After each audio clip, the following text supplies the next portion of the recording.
উপর অটল অবিচল থাকতে পারবেন।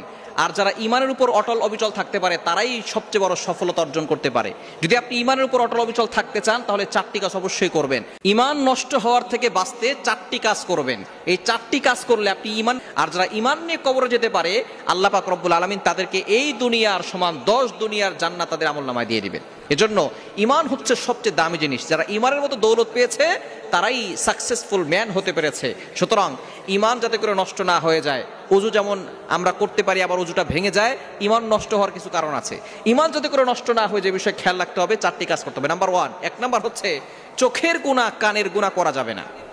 চোখের গুনাহ কানের গুনাহ যারা করে তাদের ঈমান আস্তে আস্তে দুর্বল হয়ে যায় এবং মৃত্যুর সময় কালিমা নসিব হয় না।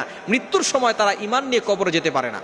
কিন্তু দুঃখজনক হলেও সত্য, বর্তমান ম্যাক্সিমাম মানুষ, ইয়াং পিপল বিশেষ করে, তারা সব সময় চোখের গুনাহ বেশি করে। মোবাইল পেয়েছে, অ্যান্ড্রয়েড ফোন, পুরো জগৎটাই কেন যেমন হাতের মুঠোয় চলে এসেছে, পুরো পৃথিবী হাতের মুঠোয় চলে এসেছে। এখন তারা যে কোনো সময় ইউটিউবে সার্চ করলে, গুগলে সার্চ করলে সব কিছু পেয়ে যেতে পারে। চোখের গুনাহ তারা ছাড়তে পারতেছে না। এই চোখের গুনাহ 1টা 2টা 3টা পর্যন্ত রাত চলে। চোখের গুনাহ কানের গুনাহ করে, কানে হেডফোন লাগিয়ে বিভিন্ন গান শোনে, ইংলিশ গান, হিন্দি গান, বাংলা গান। এই গান শোনা থেকে নিজেকে দূরে রাখতে হবে। এই চোখ কান হেফাজত করতে হবে, চোখের গুনাহ করা যাবে না। আল্লাহ তাআলা নিজে বলে দিয়েছেন 18 নম্বর পারা 12 নম্বর পৃষ্ঠা 6, 7, 8, 9 নম্বর লাইন সূরা নূরের 30, 31 নম্বর আয়াত। রব্বুল আলামিন বলেন, কুল লিল মুমিনিনা ইয়াগুদ্দু মিন আবসারিহিম ওয়া ইয়াহফাজু ফুরুজাহুম। নবী হে, আপনি আপনার পুরুষ মুমিনদেরকে বলে দেন 1 নম্বরে তারা যেন তাদের চোখকে হেফাজত করে।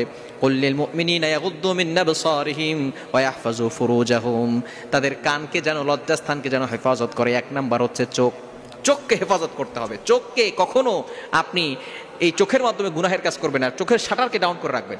পরবর্তী আয়াতে নারীদেরকে আল্লাহ তাআলা বলে দিয়েছেন। সুতরাং চোখের গুনাহ থেকে বাঁচবেন, কানের গুনাহ থেকে বাঁচবেন। 2 নাম্বার হচ্ছে হারাম খাওয়া যাবে না। হারাম খেলে কোনো ইবাদত আল্লাহ কবুল করবে না। যদি ইবাদত কবুল করাতে চান, নামাজ পড়তে চান এবং আল্লাহর ইবাদত, আল্লাহকে সন্তুষ্ট করতে চান, তাহলে আপনাকে হালাল খেতে হবে। আকলুল হালাল, ইউর ইনকাম শুড বি হালাল, ইউর ফুড শুড বি হালাল, ইউর ড্রিঙ্ক শুড বি হালাল। আপনার অলওয়েজ হালাল হতে হবে, হারাম কোনোভাবেই খাওয়া যাবে না।